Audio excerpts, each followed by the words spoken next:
Hi, I'm Patrick. And I'm Liv. And this is the Mach-E vlog. But this is not our Mach-E. This is our new Chevy Equinox EV. We introduced you to it in another video, but we wanted to take you more in depth, show you all about it, all the fun stuff, take you for a drive, all that good stuff. So let's go.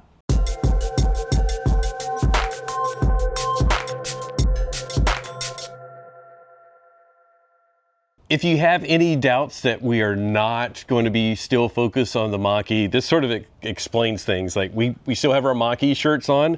This is parked outside. The Mach-E gets the nice spot inside. So that's why we're outside in our driveway with the Equinox. But we love this already. Like Liv's been enjoying it, and we wanted to do this video to introduce you because we sort of did a longer video explaining like how we got it, the financial part and the decision behind that. But this is just an introduction to the Equinox. And do you want to say the name? Like, can we do that early in the video? Okay, so we've been workshopping a bunch of names. We got this just before Thanksgiving, so a whole bunch of my family came. If you don't know, I'm South African, so my whole South African family, we were having input. There are a bunch of good names that it could have.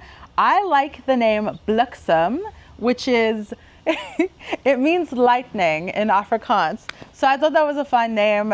All the Americans say that that sounds too Christmassy.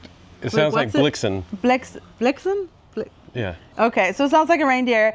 So we workshopped a bunch of ideas, but honestly, the absolute best one has to go to our friend and patron, David Madison, who you might know from the I-90 Surge.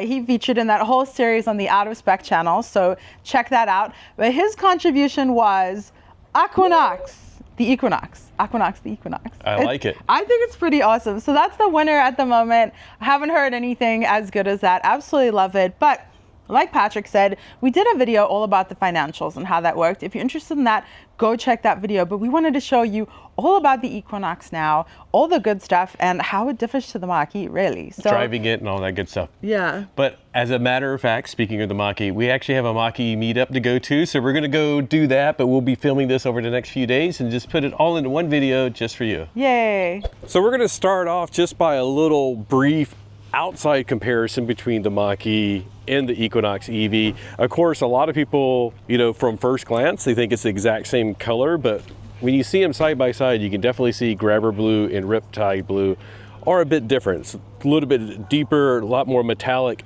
in the riptide blue. Which one do you prefer? Like, I still love grabber blue, but I am a fan of riptide blue.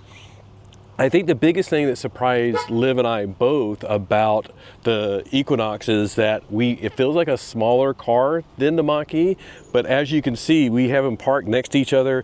The backs are almost lined up, the wheels are almost lined up, and it's basically about the same size. You can tell that the Equinox is a little bit taller, but otherwise it's about the same.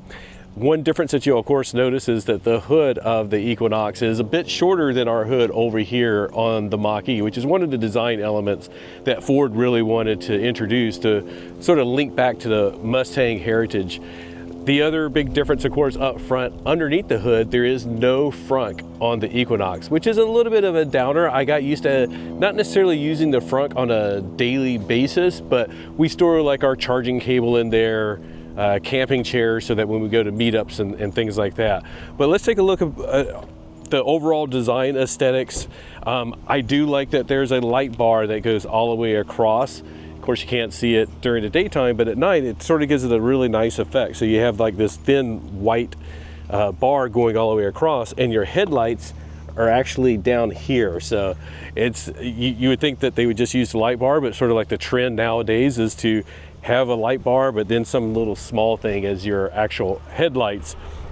The front has some little bit of a diamond pattern, and it's actually reflected on the back as well. And that's a little bit of a callback to the Chevy Bolt, and some of the like basically surrounding black is actually carbon fiber look. So there's some piano black down here, actually not even piano black because there's some metallic in it, but this carbon fiber, I really like that look. And by the way, you can get stickers to make this carbon fiber to the bow tie, oh, that would which be pretty I think neat. would look really nice, wouldn't it?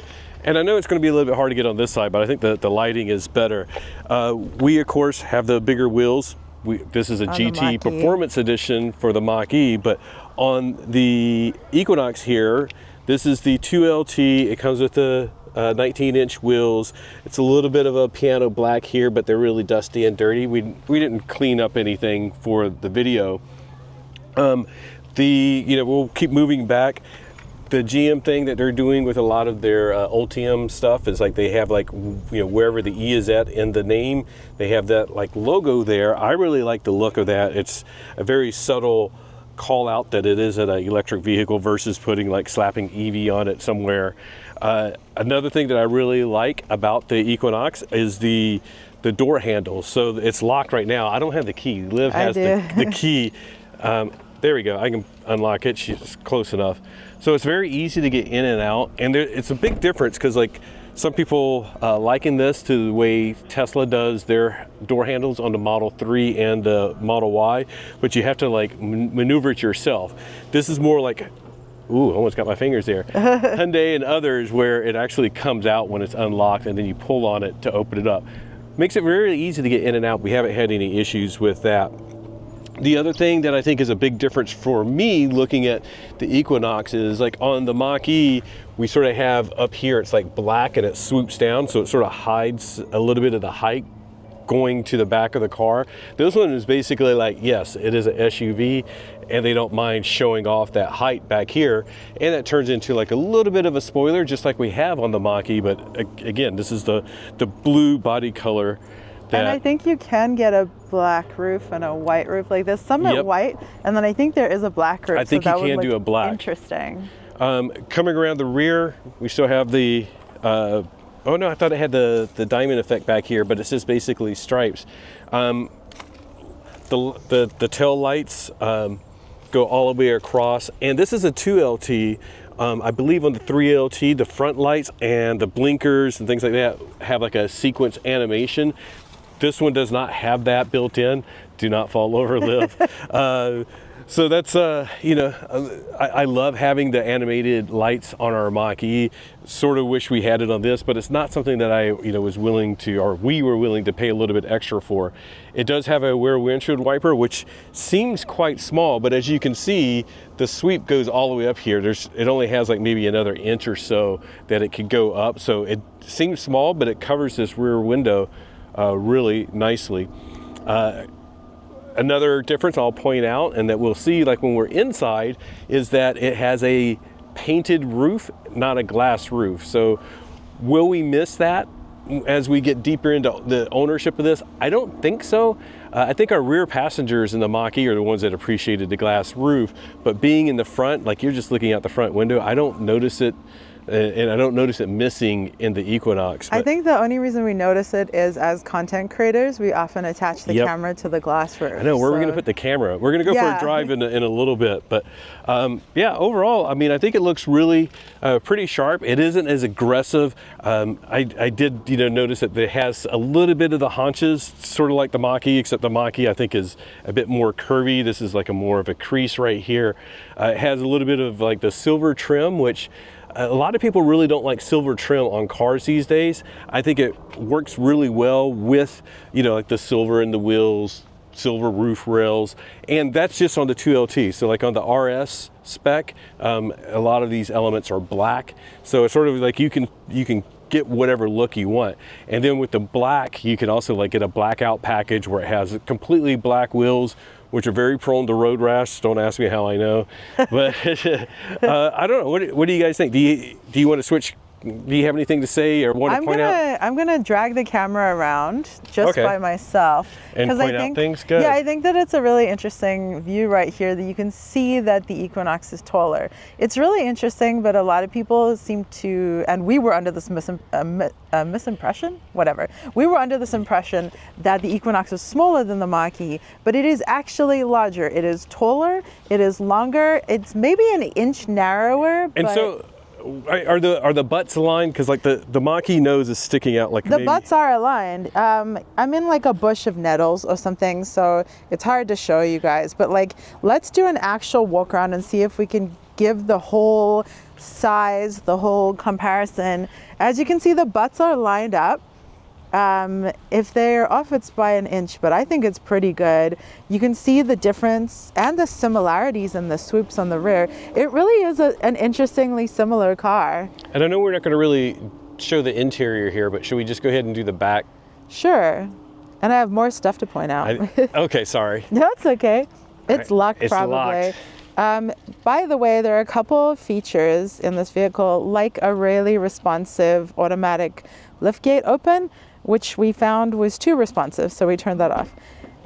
If you want, you can just walk by it and it opens, but Yeah, it does that for any reason. A press one, and what was happening is like I went to take the garbage out, and I was like rolling the garbage cans behind the rear, and it starts beeping because it's getting ready to open. But we have some whatever from the dealer, but yeah, here's the interior space, fairly decent, fairly comparable to the Mach-E.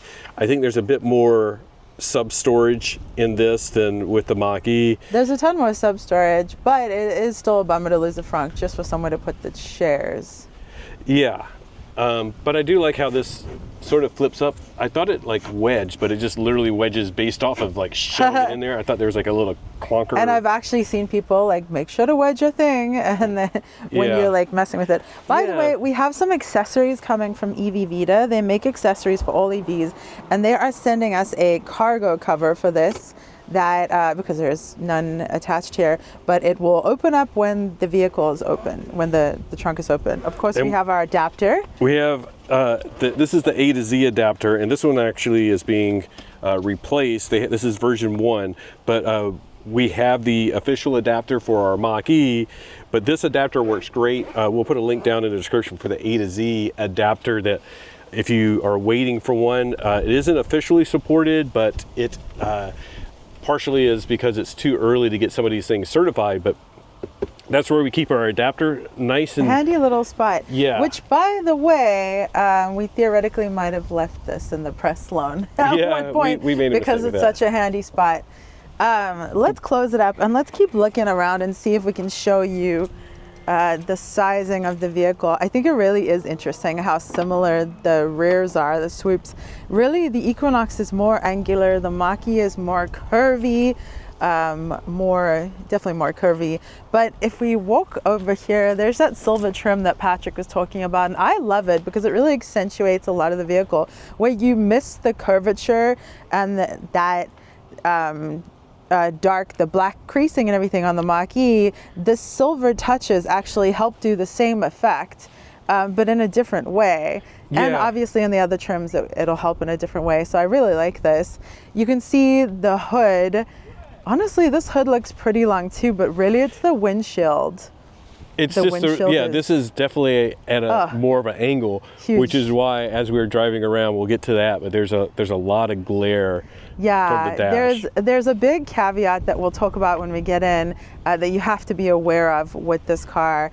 There's a charge port, same as the Mach-E, so it's actually it's really interesting and cool that we have this. You know, we thought about getting something that was completely different to the Mach-E, but with a lot of this being driven by finances, we got something that's really similar, but different in other ways. So here you have how they look. It's really interesting. Also, by the way, I do want to say, I'm so curious to see this held up against Velocity Blue, because I feel like Yeah. Riptide Blue is more similar to Velocity Blue, really. So I think it would be Grabber Blue's the lightest, Riptide Blue is next, and then Velocity Blue is slightly darker than this. The other thing, I don't know if you can tell in the camera view, but with my eye, I can see the windshield. This is more transparent. The Mach-E, it isn't like tinted, but it has a IRR coating to help reflect some of the heat away on, and that's not all Mach-E's, but like on the premiums and the GTs, they have that.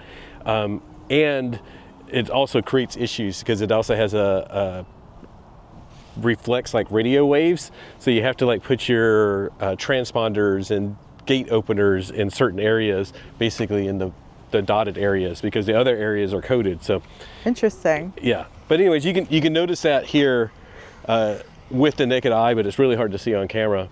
All right, shall we hop in? Yeah. Hello and welcome to the cabin in motion. we decided to start with a drive and have Liv drive. And if you know us at all, you'll know that most of the time I drive the Mach-E. And there's a couple of reasons for that. Part of it is I like driving. So that's one of the biggest reasons. The other thing is that because Liv has injuries and stuff, like being seated and in a driving position for long periods of time can be uncomfortable and even painful. So she doesn't do a lot of the long distance driving, but this is why we wanted to let's switch it up. And this is basically the car that she's going to be using a lot around town. And one of the reasons we went with this is because she just found it easy to drive. Yeah, it's really hard to say why in a lot of ways. You just get in something, you sit in a chair and it's comfortable, you try a vehicle and it's comfortable. And I'm not sure if part of it is reminiscent of the way that I like the Bolt, but the Bolt was the same way. Got in it, it's just simple, straightforward, easy to drive. And the Equinox is just like that. Getting into it, it just felt really comfortable right away. And I didn't think that would be the case because with me having a right leg amputation, I drive with my left leg crossed over. So a console like this tunnel like this could be invasive. And in some vehicles, it is invasive. So when I cross over, I tilt my body a little bit. So the Polestar 2, that's a no-no. But getting into this vehicle, it was great. And there have been a couple other vehicles that have been good, like the Ioniq 5 was good as well. But the leasing deals on this is just so awesome. And it's really been comfortable for me to drive. Now, funnily enough, when we were considering leasing this, we actually had a press loan of the Equinox EV, and it had Super Cruise. So it's, you get this big plastic sort of inset into the steering wheel in order to have Super Cruise. And this is actually more comfortable too. What do you think, Patrick? Not having that, because you don't have that plastic and you can sort of slide your hand over the steering wheel without it. The light was cool because that's the indicator whether Blue Cruise is on, green. Or Super Cruise. Super Cruise, hard habit. But it, I did not like the feel of the plastic, and especially when we, oftentimes talk about how does a steering wheel feel, and then you have this one segment that is plastic. It wasn't a great, I don't know. It just didn't work for me. But, yeah. But most of the time you're going straight ahead, and you got nice leather touch points or soft leather. Well, and it's a bummer that we don't have Super Cruise, but then there's that little plus. The rest of this cabin is really lovely, and I'll show you my favorite features. So hopefully you guys can see really well, but for one, here we have a whole bunch of energy information, but we can go to the map, and we have hopefully our home. Well, we're not. No, it's fine because it's just generic. You can sort of see about where, but anyway, it's so small. Okay, so you have. Here's the big kicker. There's no Apple CarPlay. There's no Android Auto. Real bummer. Back when we first heard about this being the case in the Equinox a couple of years ago, we were really bummed out about it. But the fact that they have Android Automotive baked in really makes a difference. Now, obviously, this depends on if you're comfortable with Android or if you're more comfortable with Apple, or if that's not your vibe at all and you prefer whatever the vehicle system is. In our case, being more comfortable with Android, it means that this being baked in is actually really familiar and lovely. You have a huge Google Maps, and in my case, you can also customize it so you have Google Maps on the instrument cluster. And you can change that around and switch if you would like some more ADAS focused stuff, some more stats focused things. I think there are 4, right? 4 or 5. I usually keep it on the maps, but I do like the one where I can see my current efficiency. Yeah. And we'll show you a little bit of that when we're in depth. Stationary. Yeah. But of course you can't see some of the things. Oh, what am I doing? I got to phone here. So we'll go ahead and record some of this. Yeah, and we'll try to go nice and smooth so that it's not bumpy. Oh, it's just too. It's getting a weird flashy. There we go. There, okay. So this is what I like the most. And part of this is because I can have my navigation on the instrument cluster, and Patrick can mess with music or do whatever he wants on the multimedia display. And it doesn't mess with my maps. So he can go and like mess around. If I want to do music, but here's my sort of music. my issue with, taking over the music while she's driving is it's sort of like at a weird angle because the screen is tilted toward her. Yeah. So that's a big kicker, is this car is very focused on the driver. And that's something that I have not liked in multiple vehicles, like the Audi e-tron, very driver focused, right? What else? There are other vehicles that we've been in that are very driver focused. Everything's tilted towards the driver. But the fact that I'm driving this more, I don't mind it then. Yeah, that's sort of, because we're not going on long road trips and stuff, this is probably less of an issue. We have run into, some quirks, even as Android users, of why we prefer to still have Android Auto. And we'll get into that into a more in-depth video, but overall, I really like the look of this, but as you can see, it's a bit of a stretch for me. It looks really nice. Compared to the Mach-E, like having the maps and all baked in from Google, just gives it an overall nice look. Now, it looks sort of nice, and this is always my caveat. Like, it looks nice as I'm sitting here as a passenger, and the icons are all just like a medium blue. They're actually dimming and brightening, by the way. I think you might have set it on auto. No, that's just the auto screen brightness. Is it? I like it full bright. But for me, as a driver, this is something that I really like in the Mach-E, is like the icons are generally made colorful so that it's sort of like it just catches your eye easier. So like all of these being like the same color and stuff, like when I was driving it and trying to like quickly find something.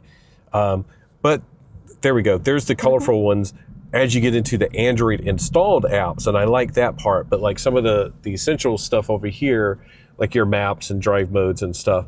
The other thing that I'll just point out too is like there are some manual controls, of course, for the vents, but like all of your HVAC controls are manual.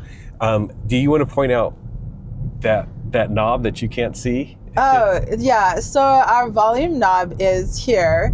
And you can see that very clearly, of course, but as the driver, I kind of can't because it's behind the steering wheel. And also, all these controls are behind the steering wheel. And some of these are quite important. So your headlights are there. I'm not even sure what else is there. One pedal drive. Now, I love having that on the screen. Unfortunately, we cannot set memory modes or anything like that. At this trim of the vehicle, there's no way for us to set it so that it knows who's getting in and knows what kind of seating we like. But the fact that one pedal, we can just go and like tap it on and off. I'll hop in and I'll turn my head around the steering wheel and I'm like, Patrick was in here, turn it off. But that's not actually something that you can see as you sit here because it's invisible behind the steering wheel. Yeah. Otherwise, I mean, it's a really nice system. I like Android Automotive. It's fairly responsive. The biggest advantage is having that map in the driver's screen, so when we're doing directions. But otherwise, like I still miss Android Auto. We're going to do some videos on our EV Explorer channel on how to get around some of those things that are a little bit of quirks and things that I don't really particularly like about not having Android Auto. And if you have CarPlay, you're going to probably really miss not having CarPlay. So anyways, but otherwise, it's fairly comfortable in here. I love the way everything comes together. We'll do we'll find a place to park and we can give you a walkthrough on that. I think we could pull over pretty shortly. Yeah, really, I think what we should focus on is your driving experience and how that feels. We can also point out, like, we have this mat here. Yeah, I was going to point that out when we stop, but go for it. Well, we'll show it in detail, but in case you're wondering from that view, like, we put that in there because we got a bunch of glare from the bare dash. The glare is really bad though. Like when we had the press Equinox EV, at one point when we were driving, I literally felt like I couldn't see the road. It is actually a deal breaker, and so I immediately researched, is there something that we can get? This is by, I think it's like Volt stuff or Volt shop. We'll put the details down below, but they make a bunch of stuff largely for the Equinox EV. It's $35, shipping included. You have 2 different colors. I'm chatting with them about like other colors that they had. But it completely solves it. And I hate to say something's essential, but I do feel like this is essential. It's just really bad. Going back to the driving stuff, this is not anywhere as quick as the Mach-E. Not even a little bit, no. And Liv likes that. I do. I really do. You know, I love, EVs are powerful. EVs have instant torque. No matter what, that is what you're going to have with an EV. But the power of the Mach-E is intense. Like, at no point does Patrick pedal to the metal. I mean, I don't even... In the Mach-E. In the Mach-E. In this I have. In this, even I have. And that's actually kind of okay for me with the way that I drive and the way that I need to drive. I don't need that performance. I don't need that amount. Do you remember the horsepower of this? It's like... I should look it up. It's 200 and something, right? 200 and something. It's really, that's not what this car is for, what this trim. If you want to get more powerful, you can get that, but... we got it because of the range, or that was one of the reasons. The range, this is a 2024, so this is a front-wheel drive, my first front-wheel drive vehicle, so there are some interesting things about front-wheel drive that I didn't know and haven't experienced before, which we'll share with you guys in the future, torque steering, stuff like that. But this exact one, because it's front-wheel drive, gets 319 miles of range, and we have found that to be 100% accurate, if not better. The horsepower is 213 horsepower, 236 pound-feet of torque, and it's an 85 kilowatt hour battery. So whoever's editing this gets to put in all of those stats right here. All that fun stuff. And I'll just go ahead, and by the way, like right before we get to I-15, if you go left, we can turn around in that parking lot. Oh yeah, I was thinking maybe we can just pull over there too, actually. Oh, that works too. Yeah. Well, it's sort of noisy. But the vehicle price was $43,295. We got a 2-year lease. If you didn't watch our other video, we'll spoil it for you. 2-year lease, all told, $5,500. That isn't $5,500 down and then something a month. That's literally, we did a single pay lease. So $5,500 ends up being about like $230 a month if you want to look at it, break it down to cost per month. So we think it has a great deal. It doesn't have, you know, like I mentioned, doesn't have the glass roof, doesn't have Super Cruise. The driver's seat is power, the passenger seat is manual. And it's here, right? Yeah. Okay. By the way, the power driver's seat was a requirement for me. The fact that I can tilt it enough for my needs, driving cross-legged with my left leg, it's really, really helpful to do that. And the Leaf that we were borrowing from Kyle Connor obviously didn't have that. But if I have my preference, being able to tilt the seat is really, really helpful. If there was a memory seat, that would be even better. So unfortunately, we do have to tweak it a little bit. I know I had the indicator on for a while there, but... Oh, that's no big deal. With noise cancellation. Oh, that's true. But how about we hop outside? Oh, not hop outside. How about we pull over and we have some other stuff to show you that we don't need to be moving for. Sounds good. This is a weirdly unusual setup for us. It's just weird because you really are normally the driver. Yeah. How does it feel as a passenger? It's comfortable. Like, I mean, I can't really complain. I like the seats. They're not as bolstered as the Mach-E seats. So as I was trying to adjust our camera, which we can't mount to the ceiling, so I have it on a tripod in the back, it was easy to like turn around and adjust things. In the GT, it's like, because it has the really bolstered seats, it's hard to get into the rear while you're in the passenger seat or the driver's seat. So, but otherwise, yeah, like really my only complaint is like the screen is tilted that way. And of course, the other thing is like, I like a vertical screen. So like when we go into maps, I like that there's like shortcuts up here, by the way. So I just clicked on maps, and when I'm in a map, like I like being able to see, it feels like if I'm going that, you know, like up on the map, that if I have a vertical screen, I get to see more of where I'm headed. Yeah. So like if we're heading up, you know, like I-15 now, it's like there's, I don't know. Anyways. You can see the traffic that's coming and everything like that. Now, interestingly, it feels more compact in here than the Mach-E. That was sort of what I was fishing, is like, do you feel like it's a bit smaller, Patrick? But you can tell we don't have side-by-side cup holders, unfortunately. I do love side-by-side cup holders, but This really is a car that is geared towards the driver. Like Patrick said, everything's tilted towards the driver. And I got to show you one thing that bugs me unless I'm the driver. Patrick had to move his hand for that because the center console only opens towards the driver. That's really weird. I know it's really weird. It's like I have a better angle of it from here than you do because I can actually see it. As the driver, I don't mind. It's a interesting ergonomic thing because like if you're on that side, for you to have to hit that button, it's a little. Is it easy? Oh, it's easy. Everything about this is easy for the driver. Like you reach your hand here, you just press the button and you lift it up. How much space is in there?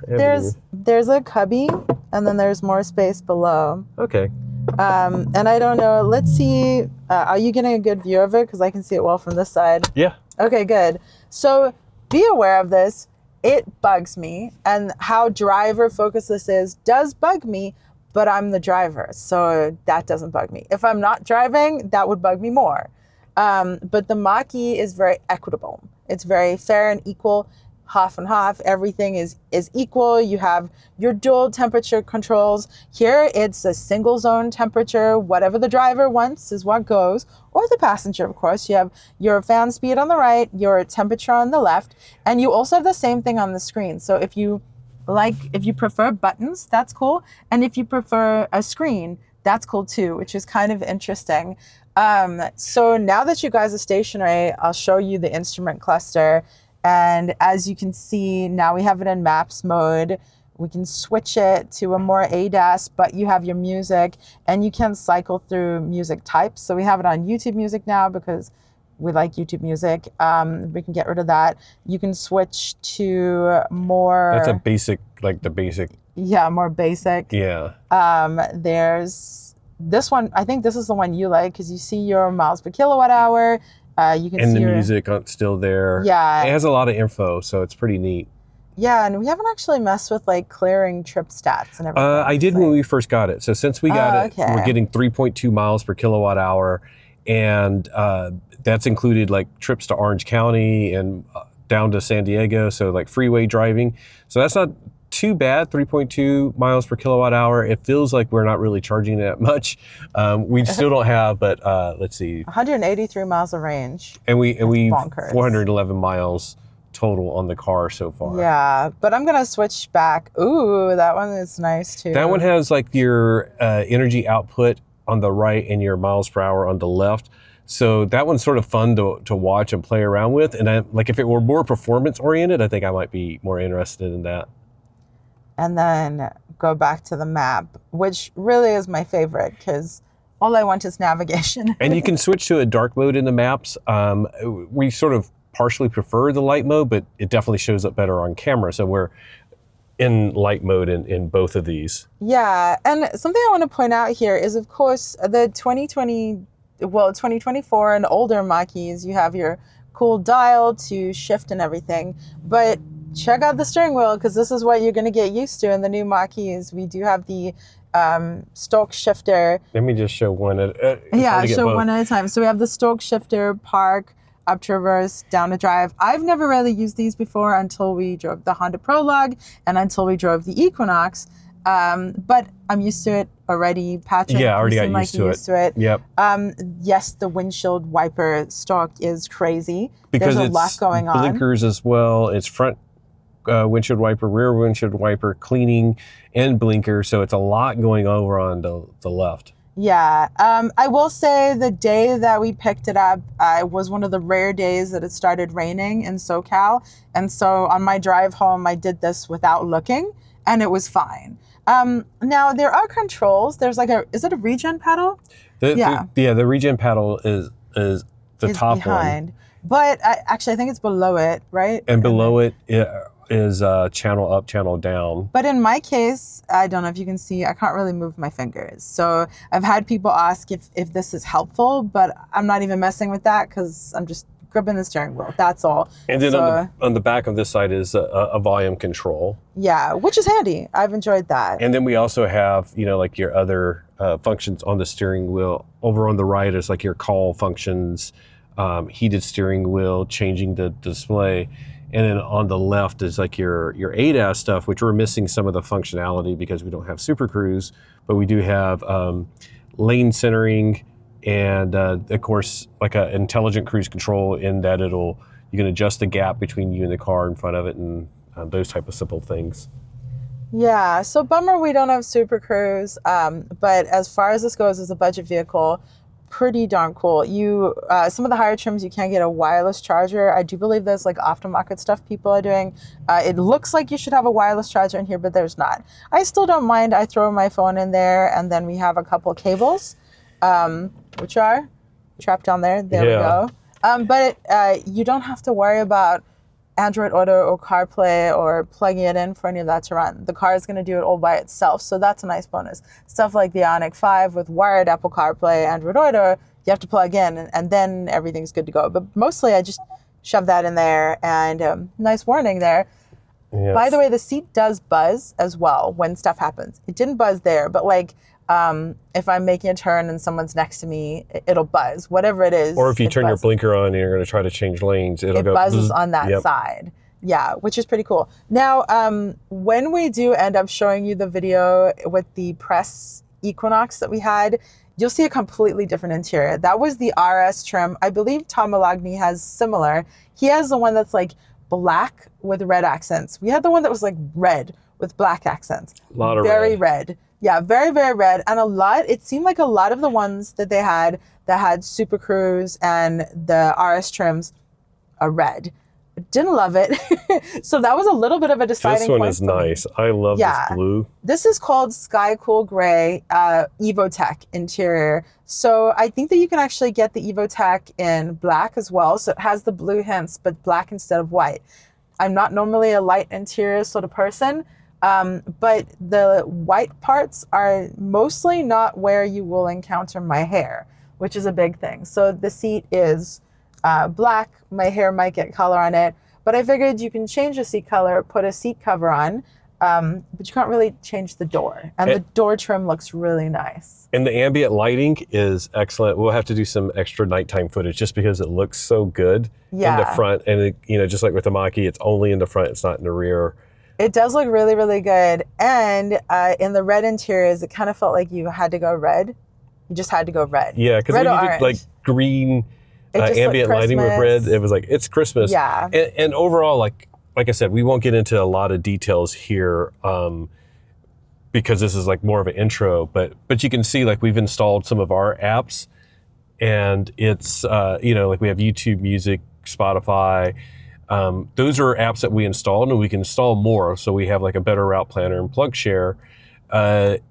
Over here, it's like more of the like climate settings, the ambient lighting that we were just talking about. Those are all the different colors. It looks like I'm in pink, but it's actually like a lavender. So yeah, we'll show you that. We'll show you guys. But now, well, I just wanted to do the quickly, we're going to go and say, can you type in Las Vegas while I block our address? Or we'll just remember to edit this a lot.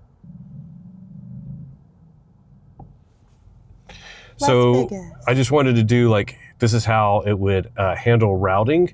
So it does do, of course, routing, and Liv has it so set that it's avoid highways. Yeah. So that's what would happen if you avoided highways. You can get to Vegas in 11 hours. All right, I'll get there. But like with Google Maps and everything like that, it's easy to switch it back. Unfortunately, because Patrick and I are sharing this, and we are in my profile right now. Yeah. It was set to mine if we switch profiles.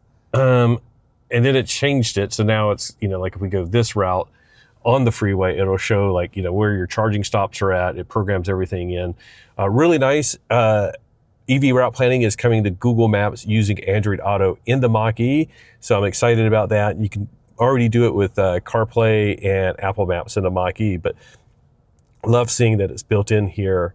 Although it did, and I'm curious if it did it again real quick, did it have us stop it? There's a Rivian charging station in Barstow, and it routed us there, which is not open to non-Rivians yet. It will be soon, but I was like, oh no, that would be bad. So I don't know how to get feedback to like Google to correct that. But anyways. While you're staring at the screen, let's go check out something that really, really helps me that I really like. So the ability to mess with drive modes. Obviously in the Mach-E we have Whisper, Engage, Unbridled. Here we have normal, sport, snow, ice, and my mode. Now, hopefully we don't have to deal with snow, ice. Sport has, let's see, what does it look like? Oh, you can just select it. But yeah, if you go would to my like mode, to do my mode, you can select everything. So you can have sport steering, which actually I kind of like, and you can have normal or sport brake feel. I want normal. I want just an easy brake, acceleration normal. And I don't necessarily want relaxed, but the fact that I have this variety of settings is really, really helpful. It's so helpful if you're in one of the higher trims that actually has access to memory, all of this stuff, then that's especially helpful if you're trading the vehicle and you have completely different driving styles. Patrick's pretty indulgent in my case to let it kind of stay whatever my settings are, which are these right now, and we turn the sounds off. So, and I was waiting for you to click on motor sound because like I set a lot of things to sport, but I still don't want the sport motor sound. Nope. So I like using my mode, keeping everything on sport, and then just turning the motor sounds off. So yeah, that's the way to go about doing that if you don't like the motor sounds.